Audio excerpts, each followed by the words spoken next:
Olá! Hoje a gente vai analisar mais a fundo o capítulo 8 de um relato médico bastante intenso. A história foca numa corrida dramática contra o tempo. Uma paciente, a Vanessa, em estado muito crítico, precisando de um transplante de coração. E o mais incrível, né, é que a poucos metros dela, no mesmo hospital, surge um potencial doador. Exatamente. Então, nossa conversa hoje vai ser sobre esses momentos decisivos, as emoções avassaladoras que estão ali descritas. Com certeza. O cenário que o capítulo descreve já prende a gente de cara, né? Duas UTIs, literalmente parede com parede. Sim. Numa cama tá a Vanessa, ligada na ECMO, aquela máquina que faz o papel do coração e do pulmão, sabe? E a família dela ali rezando por um milagre. E na outra UTI, um jovem, 17 anos, vítima de uma queda de ponte, com um quadro que já indicava morte encefálica. Uma vida terminando, mas assim, com a chance de salvar outra. É uma proximidade quase difícil de acreditar. Muito marcante no capítulo, sem dúvida. E tudo começa a, digamos, se desenrolar no almoço entre dois médicos, o Dr. Dário e o Dr. Sandro. O Dário tá ali, partilhando a angústia do caso da Vanessa. E aí vem a primeira reviravolta. Exato. O Dr. Sandro revela que tem um paciente na UTI geral, esse jovem de 17 anos, vítima do acidente, com quadro compatível com morte encefálica, um potencial doador bem ali, do lado. É quase inacreditável essa coincidência. Mas logo aparece um problema, né? Um obstáculo bem grande. Sim, o avô do rapaz. Ele era o responsável legal e ele se opunha à doação. O capítulo menciona questões culturais, talvez um pouco de desinformação também. E como a equipe lidou com essa delicadeza toda? Bom, foi um processo. Primeiro, era fundamental ter a confirmação da morte encefálica. Isso não tinha dúvida. O protocolo, né? Exato. Fizeram um exame, um cateteísmo cerebral, que confirmou mesmo a ausência de fluxo de sangue no cérebro. E esse momento, o texto descreve muito bem, é um paradoxo emocional enorme para a equipe. Imagino. Tristeza pela perda do jovem. Isso. E ao mesmo tempo aquela pontinha de esperança renascendo para Vanessa, né? E a conversa com o avô, como foi isso? O capítulo dá um destaque para o Dr. Rodrigo Tardim, né? Sim, ele é descrito como alguém de muita empatia. E ele assumiu essa tarefa que era bem difícil. Abordou o avô com muita humanidade, sabe? Não foi só um pedido de órgãos. Foi uma conversa mais profunda. Bem mais. Explicou a situação, validou a dor dele, mas mostrou a doação como, uma forma de transformar aquela tragédia num ato de amor, de evitar que outra família passasse por um sofrimento parecido. Mas a resistência inicial do avô era forte. Claro, ele estava sofrendo muito. E tem aquele momento no corredor, né? Que o capítulo descreve de um jeito quase poético. Ah, sim. O avô, em luto, cruza o olhar com o Stefan, marido da Vanessa, que também estava ali, sofrendo. Nenhum deles sabia da ligação entre as histórias naquele instante. É muito simbólico. Carregado de significado, mesmo sem palavras. Exatamente. E pouco depois desse encontro, chegam duas notícias assim cruciais, quase ao mesmo tempo. Primeiro, a confirmação, compatibilidade imunológica total entre o jovem e a Vanessa. Isso é raro. Nossa, total. Total. E a segunda notícia, o avô consentiu. Ele autorizou a doação. Que momento!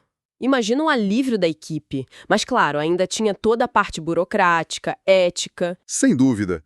O diretor, o Dr. Ronaldo, como o capítulo menciona, fez questão de reforçar isso.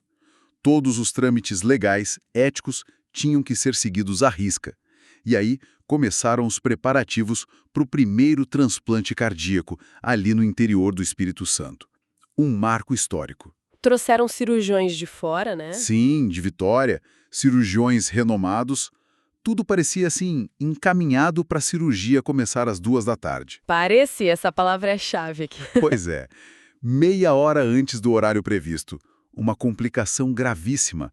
A ECMO da Vanessa, aquele suporte vital, sofreu uma trombose massiva. O que isso significa na prática? Basicamente formaram-se coágulos enormes que bloquearam tudo. O sangue não passava mais, não oxigenava.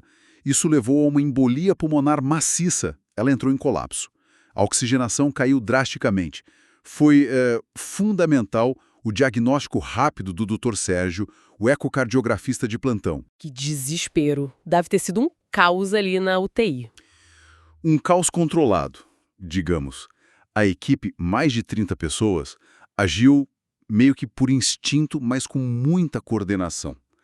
Tiveram que remover a ECMO, que já não servia para nada naquele estado, e levar a Vanessa correndo para o centro cirúrgico. Mas sem suporte nenhum. Tiveram que improvisar. Iniciaram a SEC, a circulação extracorpórea, que é a máquina coração-pulmão usada nas cirurgias cardíacas, ali mesmo na emergência para poder transportá-la.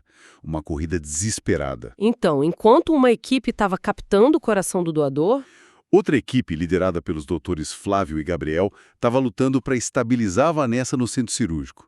Foi tipo uma cirurgia dentro da cirurgia.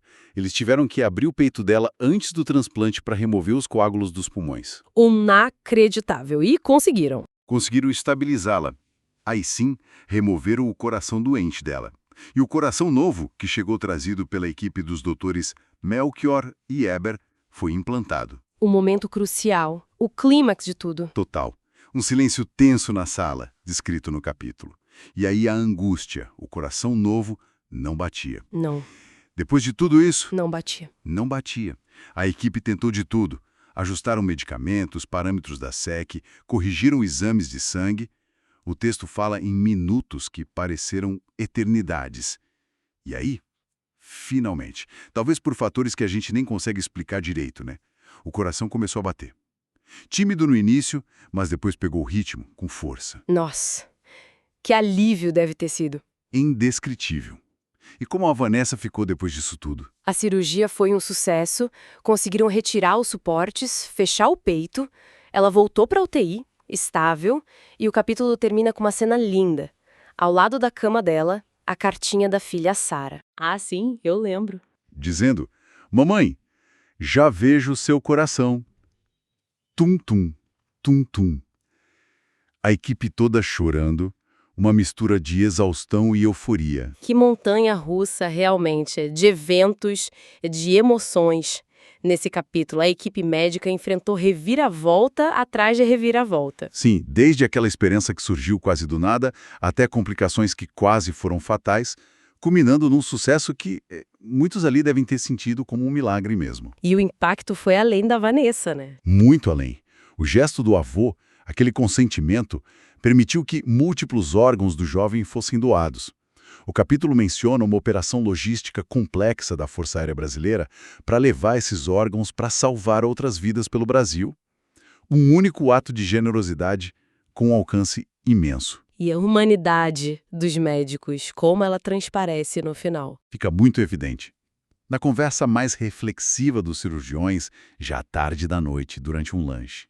E também na troca de mensagens do Dr. Dário com a esposa, partilhando o peso, mas também a beleza do que eles viveram naquele dia. Ele até lembra uma citação de Hipócrates, né? Sobre o amor pela medicina ser ligado ao amor pela humanidade. É muito forte. Demais. E essa narrativa toda nos deixa pensando, né? Nessas situações limite onde a ciência, a técnica, a dedicação humana chegam ao seu máximo. Qual será o papel daquilo que a gente não controla? A coincidência, o acaso, o encontro no corredor, a resposta inesperada de um órgão, ou, para alguns, a fé. O que realmente define a linha tênue entre a vida e a morte nesses momentos. Essa leitura continua no próximo capítulo.